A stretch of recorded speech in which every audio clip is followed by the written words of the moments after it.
on Worcester News tonight. A 14-year-old is arrested after allegedly making threats against students at their school.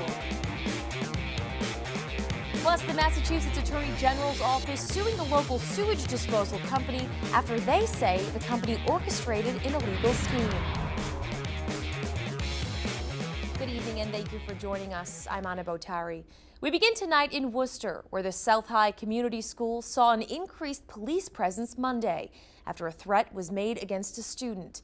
Police say they were notified of a potential shooting last week, which forced the school into a threat response protocol. Now, a 14-year-old is facing charges. Our Cam Jandro joins us now live with those details. Cam? Yeah, Anna, on Saturday, the superintendent put out a phone call to family and students confirming there was indeed a threat against South High Community School, and following a 3-day investigation, an arrest has been made. An added police presence at South High Monday. A student threatened a possible shooting at the school. Superintendent Maureen says they took every precaution. We had the students all with their IDs. Teachers had come in early at 6:30 this morning to be briefed on what had happened since Friday. And we had 3 rows of teachers working to go through students' personal belongings. Monday, a 14-year-old student was arrested and charged for allegedly making the threat. After a call went out to families Saturday, staff at South High answered questions and took down information from concerned parents. School safety director Robert Pizzella says communication was key in finding the student. If it wasn't for many people involved in being a part of the exposure process for that student being arrested, then we wouldn't have done it.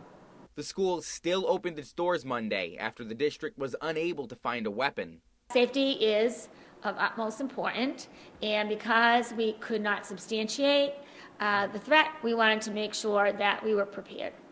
The student was taken into custody without any weapons. After receiving emails on the threat all weekend, school committee member Diana Biancaria says no threat should be taken lightly.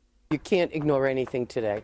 You really do have to pay attention, and you have to make sure that what is being said is being investigated. Benendez says the shooting in Parkland, Florida played a role in how the district responded.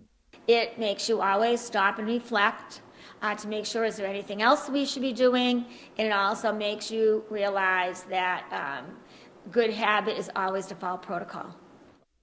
Now, the student is being charged for false report of a firearm and any weapon capable of causing damage. They will face a judge in Worcester Juvenile Court. Anna? Thanks, Cam. Worcester Police Chief Stephen Sargent weighing in on the national debate about arming school teachers. Sargent says he's opposed to the idea and says it would cause more problems than solutions. He says the proper gun training for teachers would be timely and impractical. And to look for the person with the gun. So all our training is geared towards neutralizing the person with the gun. So that's who we're looking for.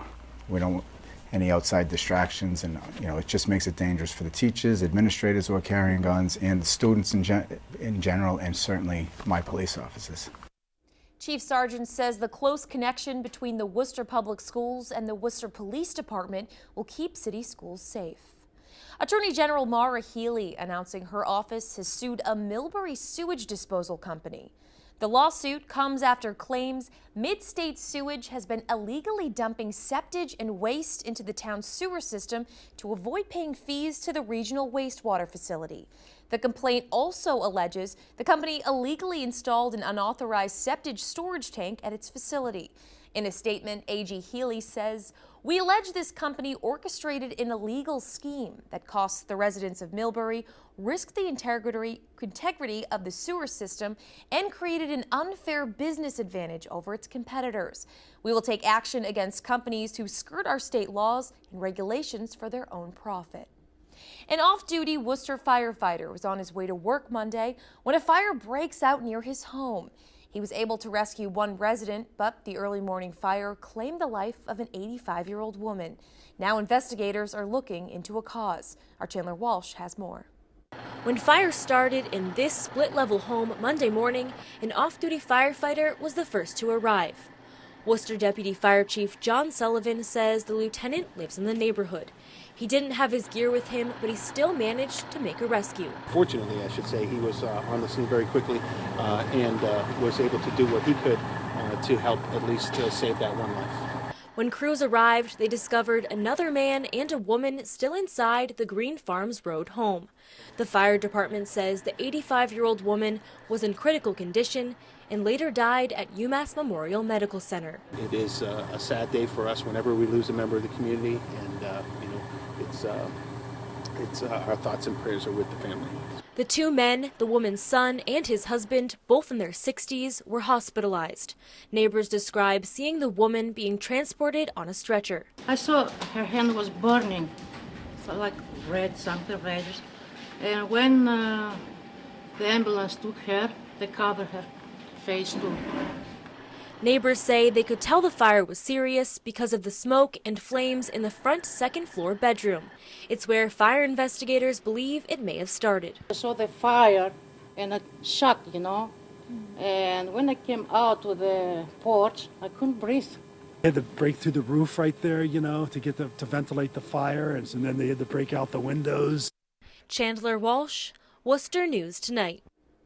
The Worcester District Attorney's Office asking for the public's help in their homicide investigation of a woman and 3 young children last week in West Brookfield. According to DA Joseph Early Jr., the bodies of 38-year-old Sarah Bermudez and her 3 children, 8-year-old Madison, 6-year-old James, and 2-year-old Michael, were discovered in the upstairs bedroom of a home on Old Warren Road. Police are hoping people who were near the home on Thursday can lead them to the suspect. Right now, the Worcester County DA is counting on a yellow fuel can that may have been discarded. I believe that this can and fuel container is missing from the home. Anyone with any information with regards to a discarded yellow plastic fuel can is asked to call the State Police Dispatch Center. The DA's office is also looking for video surveillance from nearby homes and businesses. A vacant former restaurant building on West Boylston Street will be taken down. The city issued a demolition order, and the owner of the building did not appeal by Friday's deadline. The building, once home to a popular restaurant, has been vacant since 2004. District 1 City Councilor Sean Rose says it's been an eyesore for years and says the pending demolition is good news. The Second Chance Animal Shelter in East Brookfield has received new beds for their furry residents. Volunteers were able to make more than 50 beds over the weekend. Their repurposed blankets, sheets, and comforters donated to the shelter. Laurel Wilbur from the Fabric Stash in Charlton opened the studio to volunteers, allowing them access to sewing machines. The Bancroft School Robotics team coming off an impressive win over the weekend at the Southern New England Regional Championships. More than 80 teams competed, and Team 2442C went undefeated. Our Brittany Schaefer has the details. That's what some of the students on the team is doing. The Bancroft School's robotics team is going to the World Championship for the 5th year in a row. Dedication, hard work. We really form a team. Team 2442C went undefeated and won the Southern New England Regional Championships this weekend. Teams had to build a robot which could pick up and stack cones. Captain Patrick Leach says his team's robot can stack 14. Well, we try to make our robot as light as possible so we don't work our motors too hard, and it worked to our advantage because we can make everything very fast by doing this. We do take advantage of the no height limit, so we can stack as many cones as we want. Each player on the 5-person team has a different task and strength. This year we started using a gyroscope sensor, which allows to make sure the turns of the robot are exact. Before competitions, I look online or in person at videos of other robots. We get ideas from that, and that helps us to build the best robot that we can build. Leach says their repeat success is due to the strong bond between the school's 4 robotics teams. We've all known each other for so long, so we're really good friends and we work well together. I think the strength of our program is that we all share what we know and we pass the information down. We are all one big team.